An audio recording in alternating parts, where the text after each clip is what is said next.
5 anggota kelompok kriminal bersenjata atau KKB dikabarkan tewas usai terjadi kontak tembak dengan Satgas Batalion Marinir 7 pada Kamis 14 September 2023. 5 anggota kelompok kriminal bersenjata atau KKB dikabarkan tewas usai terjadi kontak tembak dengan Satgas Batalion Marinir 7 yang sedang melaksanakan patroli lingkungan pos di Kabupaten Yahukimo pada Kamis 14 September 2023. Mereka adalah anggota dari kelompok Yutambu Gangge, mantan anggota TNI yang membelot menjadi KKB di wilayah Kabupaten Duga.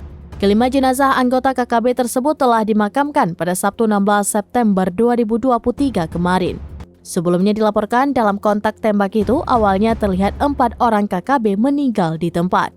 Sementara yang lainnya berhamburan menyelamatkan diri masing-masing sambil membawa kabur senjata dari mereka yang sudah tewas. Namun selang beberapa saat kontak tembak berhenti sehingga aparat melanjutkan penyisiran. Disitulah kemudian ditemukan satu lagi anggota KKB dalam kondisi tewas. Kepala suku Leo Giban mengatakan 5 anggota KKB tersebut bukanlah masyarakat sipil atau penduduk Yahukimo. Leo Giban mengaku sudah mengecek langsung ke 5 jenazah tersebut. Dia memastikan mereka bukan penduduk Yahukimo. Hal senada diungkapkan Kepala Penerangan atau Kapten Koga Wilhan 3, Kolonel JZGN Suryastawa.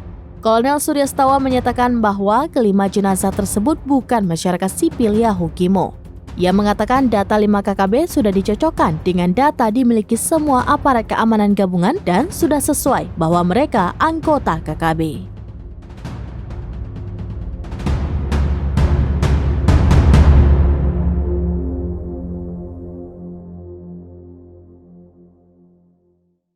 Demikian informasi terkini, Syedaralun saksikan terus beragam informasi lainnya. Jangan lupa like dan share seluruh akun seraminus.com. Alhamdulillah.